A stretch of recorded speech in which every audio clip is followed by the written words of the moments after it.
we can then introduce you properly, and we could admit the fact that once upon a time we used to work together, which was a glorious time. So everybody, please put your hands together for Dr. Stuart McCracken. Thank you very much.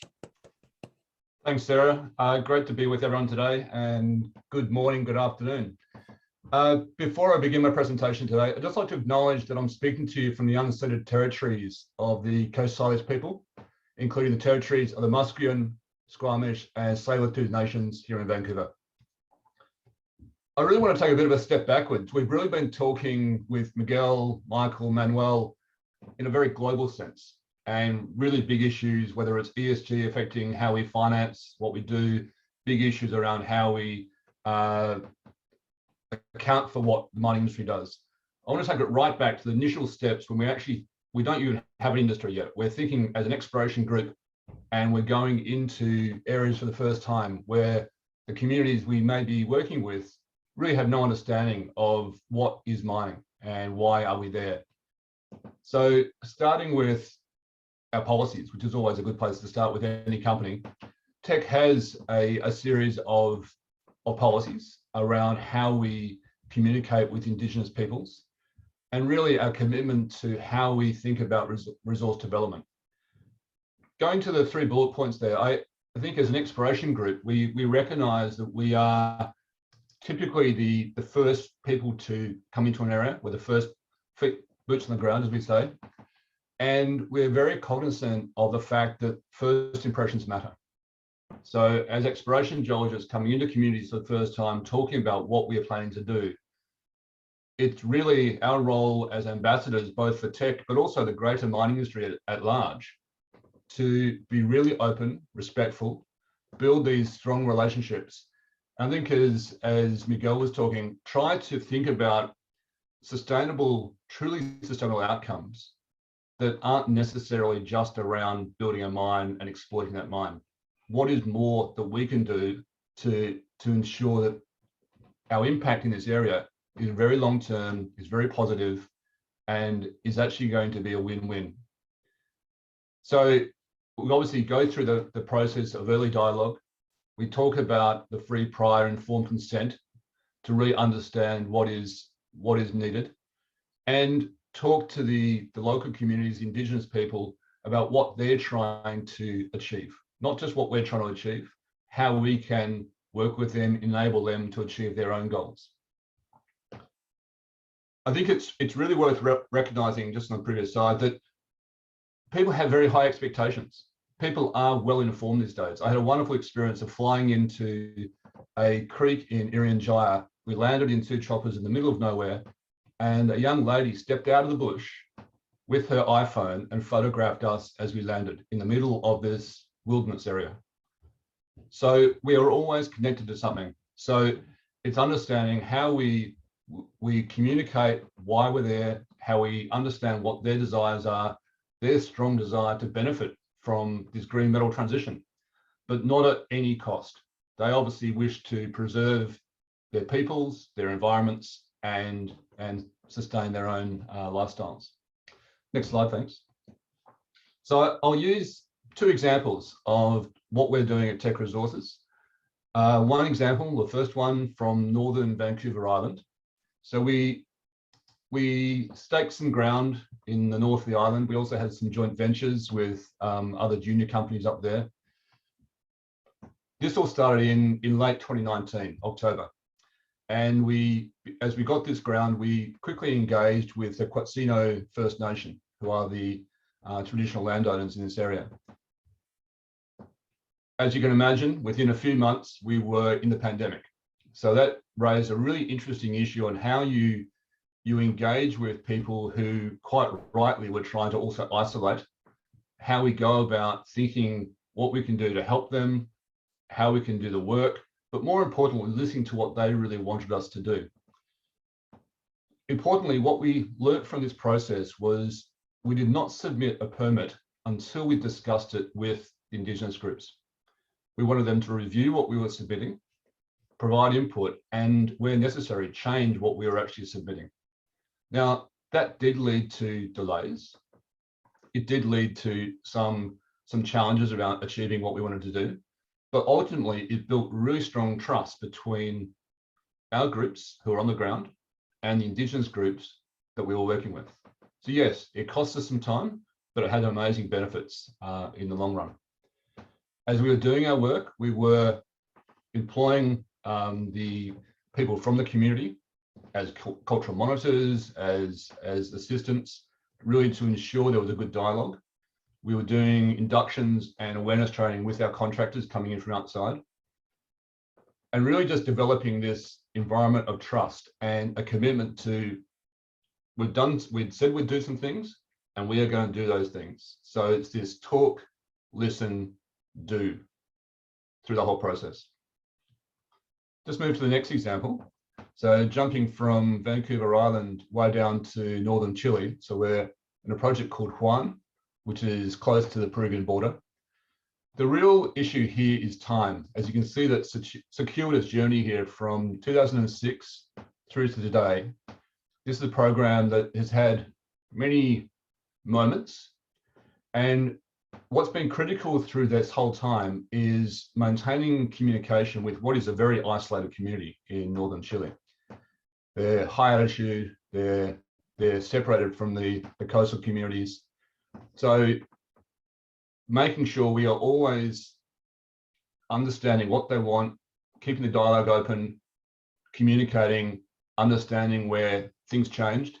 As you can see, there were multiple events through there where we were renegotiating our access and conditions were changing.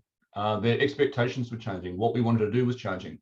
So that dialogue through that time, that patience that was required to ensure that we weren't just pushing forward our own plans, we were very much listening to what the communities wanted us to take into account. And that ultimately led to a successful drilling program last year, successful in the fact that we completed the drill program, not that we discovered a great ore body, but ultimately that we were able to do our work in a way that was cognizant of the community, did not damage the environment, and have walked away with leaving some quite good benefits for that community. I think it's worth coming back to the pandemic. I think it's been really fascinating to see how we as an industry could help these communities, these very isolated communities, which were often being ignored by their local governments, and really help them survive and grow through these times. So just moving to the last slide, Rose. Just summing up, it's as we think about taking the first steps into any exploration program, the most critical thing for us is to make sure we know who we need to talk to. Who are the true owners of the land? Who are the true people who speak for that land? And engage and build those relationships. Don't assume. Make sure that when we're planning these engagements, we don't assume that we can get everything done in a very short time. This initial stage can take a long time. But if you get it right, it means that what you do later can be very successful. But if you get this wrong, you can be in for years of hurt where you haven't actually built those relationships. So it's allocating the time, the people, the money to actually get this right and adjust the timelines accordingly as you evolve through these relationships. As I said before, lots of talking, lots of cups of tea, coffee, mate, and listening to what people want. And ultimately, when we commit to things, make sure we do what we said we're going to do. There's nothing worse than false words. So going in with a very sort of open, humble way of thinking, listening to what is required, not assuming that they'll let us even do the work. They might say no, they do have the ultimate veto. And always saying we will operate on their land, respecting them, respecting the environment, and respecting ultimately their desire to build a sustainable life for their communities. So thank you. Fantastic. Thank you so much for that, Stuart. Absolutely brilliant. Round of applause. Fantastic. So Stuart, with regards to this, and I mean, I love what you said there about they have, you know, the communities have the ultimate veto. It's their land. With regards to this now, you look very fresh-faced, so you know I'm sure that you know this is 25 again, but there are a number of years of experience you have within the sector. How do you see that the sector has changed over time? I mean, have we always had this awareness with regards to the local communities, or has this been changing?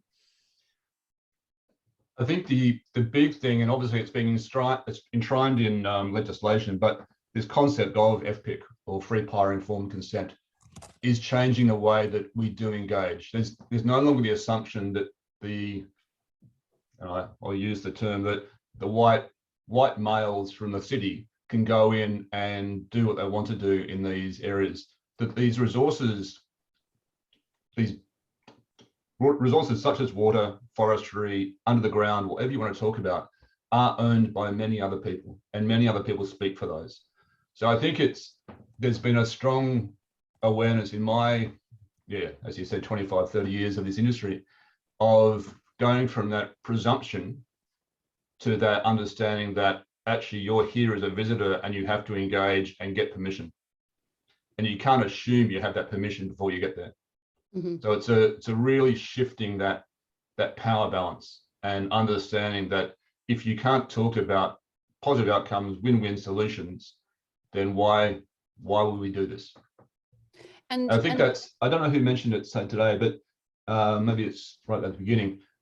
We can assume that we're doing this for the greater good of the earth. We all need these wonderful green metals. But if they're polluted and damaged and bloody from the very beginning, are we really achieving what we want to achieve? Or we're just putting bad things into our iPhones? Yeah, exactly. So with that, Stuart, with regards to communities and people, people change their minds as well. So you might have permission and consent from a group of people, and then for whatever reasons, things change. How do you deal with those changes? Well, that example from Northern Chile, 5 or 4 different negotiations, you might lose access. You might have to say that exploration project is no longer viable if you cannot have that access. So I think it's most successful exploration groups come in with plan A's to Z. So you do have different options you need to think about how you balance your priorities, and you might just say this project is not possible because there is no sustainable process to go through. So, and that's obviously the last thing we want to get to, but it's ultimately, if you cannot accept that, then we're probably in the wrong business these days. That not every project will be successful. Not every project can proceed because you don't have total veto on what gets done.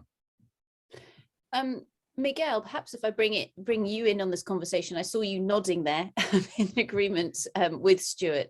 What's your opinion on this? Yes, I agree with Stuart. I think that the communities have a big concerns, no, about how the company to works, how the company to exploring, and obviously the people and the leader change the opinions. No? I think that the best way is constantly dialogue, but not any dialogue. It's necessary dialogue with respect and with good faith. No? We need to generate a trust and build the trust. For this reason, I insist that it is important the coexistence, no? the live with the communities. I think that the best, for example, the best community relations people is the geologist in the first stage. No? If the geologists work very with respect, no, listen to people, talk about the concerns, explain a lot that the works that the company, the idea of the company will begin in the initial of the exploration, we obtain a good relation. No? For example, I know in Chile and Peru now the exploration is the first stage, but not only go will go the geologists, will go a short community relation teams. No? Talk with the authorities, talk with the communities, and generate a good relation. No? Obviously, now in the world, the possibility that all exploration activities made is impossible, because depend of the the environment situation, depend of the people, no, and other topics. But I think that the new paradigm now in the world is because the world needs minerals, no? And in South America in special is important. The copper portfolio of the copper is very interesting, but we need to work with mining with purpose, with mining more sustainable, no? I think this is the big objective for all companies now, no? Brilliant. Thank you very much for that, Miguel. Stuart, just to come back to yourself. So, I mean, this is something where, as an exploration geologist, I mean, it's the most amazing opportunity / challenge, I think, for those of us who've grown up licking rocks, as Pauline would say, or maybe not licking rocks, depending on what the risk assessment says. But actually, there is this massively wide array of skills that an exploration geologist has to have in order to be able to make sure that these projects get off on the right foot, and also so that we can say, you know what, there might be the most glorious array of copper in the ground, but actually the social and the environmental components basically say, no, don't do it. Do you think that those skill sets are being taught to those geoscientists, or is it something that we're having to learn on the job? Yeah, really good question, Sarah. I can only talk to my own experience. I did not learn these skills at university. I learned lots of other skills, but not necessarily transferable.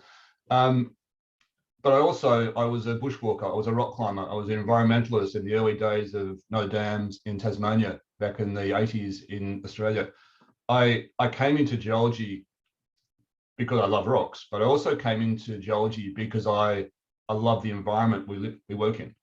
And so I think as we're scientists first and maybe business people second in many cases, but certainly when I go out to a project, I'm now thinking not just about, is there an ore body there, but it's also what kind of mine could this be?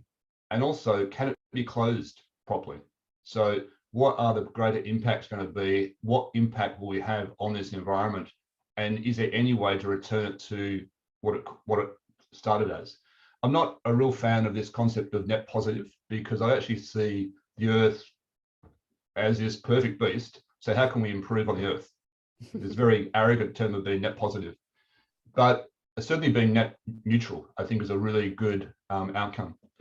And I think as scientists, as environmentalists, we go in with eyes wide open to think about what we can do and what we can't do, and what we can control and what we can't control. And as Miguel says, we are the first there. It's really important that we send the right messages back to our management, but also to other people as well, that we are communicating what we see.